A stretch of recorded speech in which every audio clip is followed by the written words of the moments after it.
This is 92.7 big FM. नया दिन, नई राह, नया सफर।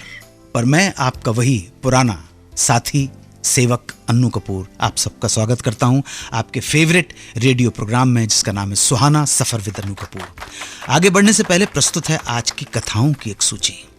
यश चोपड़ा ने खय्याम को एक मिसरा दिया और कहा कि इस पर गाना लिखो। मिसरा साहिर को पसंद नहीं आया। ये कहानी आज की पहली कहानी। हर इंसान घर में नए मेहमान की आमद का स्वागत अपने अपने तरीके से करता है। एक शायर शायरी कर डालता है, तो कैसे इस्तकबाल किया गुलजार ने अपनी बेटी की आमद का, पता चलेगा आज की दूसरी कहानी में। हमारे रेगुलर सेगमेंट्स तुमने पुकारा और हम चले आए, दिल ने फिर याद किया, आज दिल याद करेगा स्वर्गीय अमरीश पुरी को। इसके बाद मॉनसून सॉन्ग और अंत में श्रोता का प्रश्न। तो चलिए शुरुआत करते हैं। आज बात करूंगा एक गाने की। गाना है फिल्म त्रिशूल का। यश चोपड़ा ने खय्याम को एक मिसरा दिया, लाइन दी और कहा कि इस पर गाना बनाओ। क्या है? गापूची गपूची गम गम, किसी किसी की कम कम। ये डमी वर्ड्स हैं, इनका कोई मतलब नहीं है। तो खय्याम साहब ने कहा, यश जी ये मिसरा ना तो मुझे जच रहा है और ना ही साहिर को पसंद आएगा। यश चोपड़ा की ज्यादातर फिल्में साहिर ही लिखते थे, तो इसके गाने भी साहिर ही लिख रहे थे। यश चोपड़ा लेकिन अपनी जिद पर अड़ गए। जब खय्याम यश चोपड़ा के दिए हुए मुखड़े की धुन लेकर साहिर के पास पहुंचे तो साहिर ने कहा, ओ नहीं यार, गाना खराब हो जाएगा, ये कुछ वर्ड है। खय्याम ने कहा, आजकल के नौजवान ऐसे ही गाने पसंद करते हैं, तो इस गाने को भी पसंद कर लेंगे। और यश जी भी चाहते हैं कि गाना इन्हीं लाइंस पर बनाया जाए। साहिर बोले, यश से मैं बात कर लूंगा। खय्याम ने कहा, एक बार ये धुन तो सुन लीजिए, देखिए मैंने किस तरह से इस मिसरे को संगीतबद्ध किया है। तो खय्याम ने साहिर को मुखड़ा सुनाया। चल भाई, गापूची गापूची गम गम, किसी की कम कम। आगे साहिर ने जोड़ दिया, ओ सनम हम दोनों साथ रहें जन्म जन्म, गापूजी गापूजी गम गम, किसी की कम कम। 13 दिसंबर 1973 राखी और गुलजार के घर एक प्यारी सी बिटिया ने जन्म लिया। राखी ने बेटी को नाम दिया मेघना। ये उनके जन्म स्थान की एक नदी का नाम है। बच्ची इतनी कोमल थी मानो चाइनीज सिल्क का कपड़ा बोस्की। सो गुलजार ने अपनी बेटी को यही नाम दे दिया, बोस्की।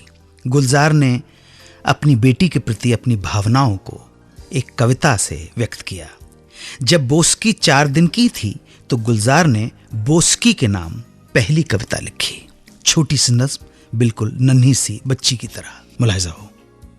बिट्टू रानी बोस्की बूंद गिरी है ओस की, बिट्टू रानी बोस्की बूंद गिरी है ओस की, ओस का दाना मोती है, बोस की उसमें सोती है। एक पिता को अपनी बेटी से वैसे भी बहुत ज्यादा लगाव होता है, और अगर वो आम व्यक्ति हो तब भी लगाव होता है, और कलाकार हो तो कलाकार अपनी कला के माध्यम से अपनी भावनाओं को व्यक्त करता है। गुलजार को भी अपनी बेटी से बहुत लगाव है। इसी वजह से अपनी कुछ कविताओं में उसका जिक्र करने के साथ साथ उन्होंने अपने घर का नाम भी अपनी बिटिया के नाम पर रखा है, बोस्कियाना। तुमने पुकारा और हम चले आए। किसकी पुकार पर हाजिर होने के लिए हम तैयार हैं? आइए देखते हैं किसका फोन है। हेलो हेलो, नमस्कार, मैं अन्नू कपूर 92.7 बिग एफएम से बोल रहा हूँ। नमस्कार सर जी। जी, कौन साहब बोल रहे हैं? मैं मोहम्मद रिजवान बोल रहा हूँ। रिजवान भाई, अस्सलाम वालेकुम। कहाँ से बोल रहे हैं आप? वालेकुम अस्सलाम सर, मैं भोपाल एमपी से बोल रहा हूँ। अरे वाह वाह वाह वाह, और सब खैरियत, सब ठीक ठाक है? जी हाँ, बस दुआएं आपकी। बस साहब, भोपाल नगरी को तो सलाम कहिएगा, ये तो मेरी जन्मभूमि है जहाँ से आप बोल रहे हैं। जी, और भोपाल में कहाँ क़याम करते हैं रिजवान भाई? जी, पीर गेट पे। पीर गेट पे, वाह वाह वाह, माशाल्लाह, क्या बात है। बहुत बहुत शुक्रिया कि आप हमें फ़ोन कर रहे हैं। कुछ अगर आप मन में सवाल हों तो बराए मेहरबानी फरमाएं, ताकि कोशिश करेंगे हम उन सवालों का जवाब दे सकें। संजीव कुमार जो थे जी, उन्होंने क्या कभी कोई नेगेटिव रोल किया है? संजीव कुमार साहब ने नेगेटिव रोल्स तो किए हैं। देखो, अगर त्रिशूल फिल्म की याद दिलाना चाहूँगा, इसमें वो बिल्डर बने हैं आर के गुप्ता, और किस तरह से आर के गुप्ता जिनसे प्यार करते हैं, यानी वहीदा रहमान का जो किरदार है, उसको छोड़ के किसी अमीर लड़की से शादी करके और खुद बजाते खुद वो बहुत अमीर बन जाते हैं, और वहीदा रहमान से उनकी औलाद होती है अमिताभ बच्चन।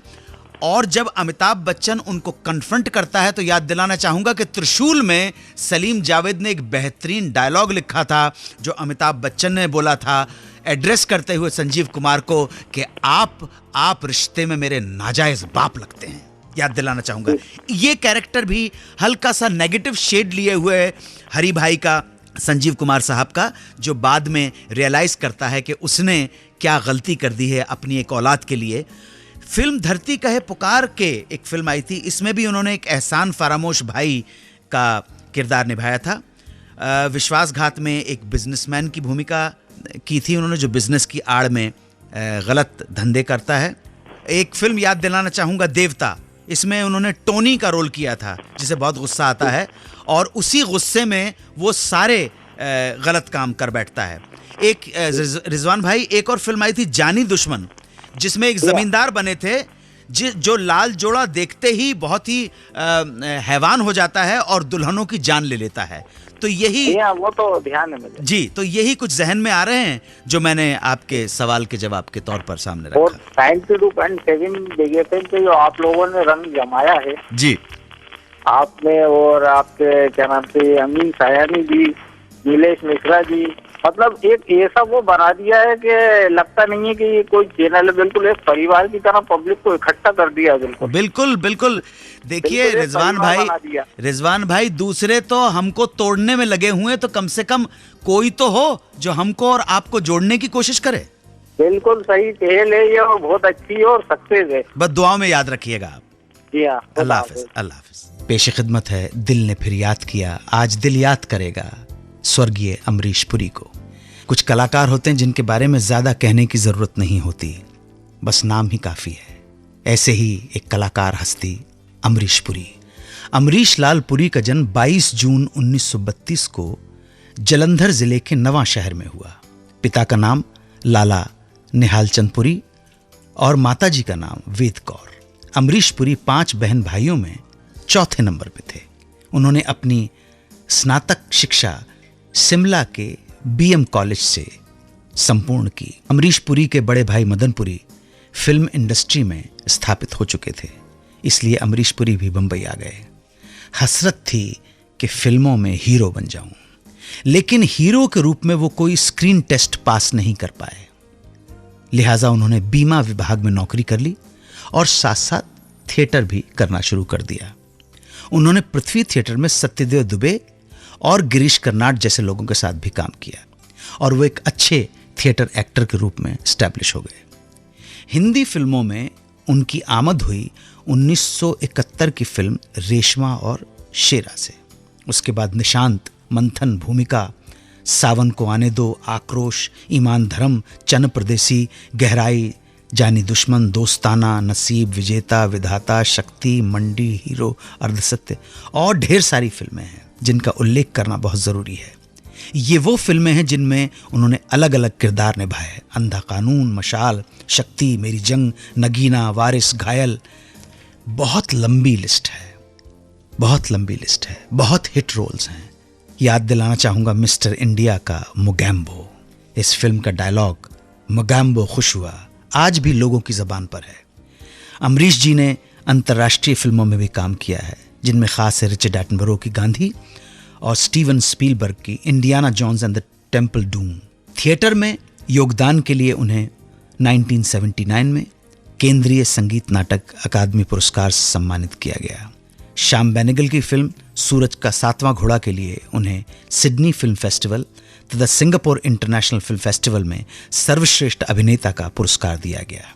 इसके अलावा मेरी जंग और घातक के लिए उन्होंने फिल्म फेयर पुरस्कार भी प्राप्त किया। हिंदी फिल्म जगत के इस सशक्त अभिनेता का 12 जनवरी 2005 को ब्रेन हैमरेज के कारण निधन हो गया। सादर नमन, श्रद्धांजलि स्वर्गीय अमरीश पुरी की स्मृति में। मैं स्वयं उन्हें बहुत चाहता, बहुत आदर करता था। बहुत सारी फिल्में अमरीश जी के साथ की हैं। एक बार फिर उस पुण्यात्मा को अन्नू कपूर के सादर प्रणाम नमन स्वीकार हो। मॉनसून सेगमेंट में आज जिस गीत की चर्चा हम करेंगे वो गीत है 1975 की फिल्म दो झूठ का। इस फिल्म को प्रोड्यूस किया था सोहनलाल कंवर ने और डायरेक्टर थे जीतू ठक्कर। फिल्म के मुख्य कलाकार थे विनोद मेहरा, मौसमी चटर्जी, प्राण, अरुणा ईरानी इत्यादि। फिल्म में संगीत दिया था शंकर जयकिशन ने और गीत लिखे थे MG हशमत साहब ने। इस फिल्म के लिए बंशी चंद्रगुप्त को बेस्ट आर्ट डायरेक्शन का फिल्म फेयर अवार्ड भी मिला था। फिल्म में कुल 5 गीत थे जो उतने पॉपुलर नहीं हो पाए जितने शंकर जयकिशन के गीत हो जाया करते थे। गीतों को आवाज दी लता मंगेशकर, मोहम्मद रफ़ी, मन्ना डे, महेंद्र कपूर, नितिन मुकेश और उषा मंगेशकर ने। इस फिल्म में एक गाना है जिसे झमाझम बारिश में पिक्चराइज किया गया है। छतरी न खोल उड़ जाएगी, हवा तेज है भीग जाएंगे। ये गाना पिक्चराइज ऑन विनोद मेहरा और मौसमी चटर्जी और इसे गाया है किशोर कुमार और उषा मंगेशकर ने। ये गाना लिरिक्स और पिक्चराइजेशन दोनों के लिहाज से 100% मॉनसून वाला गाना है। नवी मुंबई के राकेश शर्मा ने पूछा है कि वो कौन सा कलाकार था जिसने सबसे पहले फिल्म फेयर अवार्ड रिफ्यूज कर दिया। वो कलाकार थी। ऐसा वाकया सबसे पहले हुआ 1957 में। 5 मई 1957 को आयोजित चौथे फिल्म फेयर पुरस्कार समारोह में फिल्म देवदास के लिए सपोर्टिंग रोल फीमेल के पुरस्कार के लिए चुना गया वैजंती माला को, परंतु वैजंती माला ने इसे रिफ्यूज कर दिया। उनका तर्क यह था कि चंद्रमुखी का जो रोल है, चंद्रमुखी की जो भूमिका है, वो भूमिका मुख्य भूमिका है फिल्म की, ना कि सहायक भूमिका है, इसलिए इसे सपोर्टिंग रोल की श्रेणी में नहीं रखा जाना चाहिए। इस तरह वो फिल्म फेयर अवार्ड को अस्वीकार करने वाली पहली कलाकार बनी। इसी तरह 26वें फिल्म फेयर अवार्ड्स में भी रीना रॉय ने फिल्म अपनापन के लिए इसी आधार पर बेस्ट सपोर्टिंग एक्ट्रेस का अवार्ड ठुकरा दिया था। हम इस कार्यक्रम में पहले भी चर्चा कर चुके हैं कि प्राण ने बेईमान फिल्म के लिए मिला अपना बेस्ट सपोर्टिंग एक्टर का अवार्ड इसलिए अस्वीकार कर दिया था कि उनके अनुसार उस साल का सर्वश्रेष्ठ संगीत निर्देशन का अवार्ड जाना चाहिए था गुलाम मोहम्मद को, ना कि बेईमान के शंकर जयकिशन को। राकेश शर्मा जी, आशा करता हूं कि आप हमारे उत्तर से संतुष्ट होंगे। आज के लिए बस इतना ही। इस सफ़र को यहीं विराम देता हूं। पहुंच गए होंगे आप मंजिल पर। ये मंजिल तुझे तेरी मंजिल गले से लगा ले, जाने वाले ओ जाने वाले, किया मैंने तुझको खुदा के हवाले, जाने वाले ओ जाने वाले। चलता हूं, फिर भेंट होगी। प्रार्थनाओं में याद रखें। जय हिंद, वंदे मातरम।